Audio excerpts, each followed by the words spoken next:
Before we go on, I'd like to be sure that you have a slight review and fill in your notes with any of the other formulas that you didn't put into your notes last time. I've added a few more. This one you may have. This is the standard equation for a parabola, and this is the all-purpose formula that will allow you to find the roots for your quadratic equations. And by taking parts of these, like this one, the negative b divided by 2a, that gives us the axis of symmetry. So pause and copy into your notes if you need to.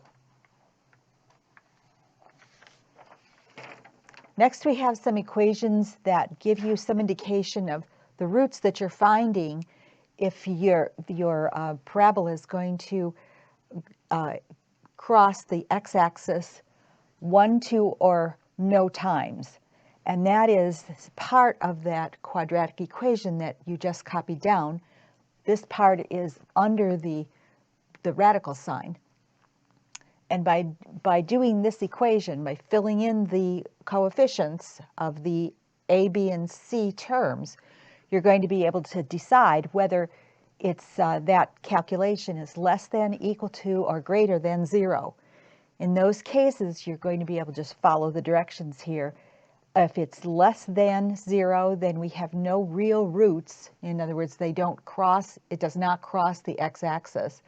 But in higher math, you're going to find out that there are some imaginary points, but that's beyond the scope of this class. And if this discriminant is equal to 0, one time, in one point, it hits the x-axis. If you've got this calculation be greater than 0, then you have 2 real roots.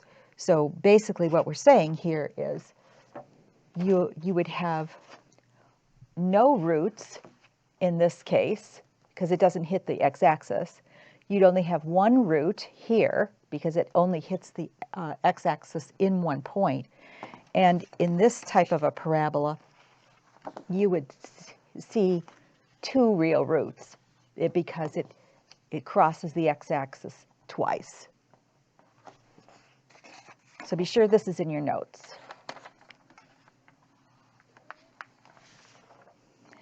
All right, this part of the quadratic formula, negative b over 2a, will give you your axis of symmetry. So you know your turning point, the ordered pair, that if for a maximum or a minimum turning point is going to be on the line from this calculation. So the turning point, this piece right here, finds the ordered pair found on the axis of symmetry. So you'll find the axis of symmetry, and then you know that the turning point is on that line from this calculation. And this basically shows the maximum point is the highest point of a parabola that is downward opening.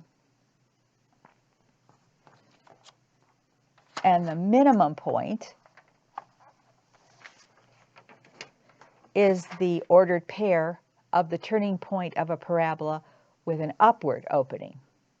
So this is the lowest point possible in this particular parabola, and a maximum is the highest point. That's as far up as the parabola goes before it turns. Okay, hopefully you've got all those into your notes. Really, it's quite helpful when you have those to be able to look at.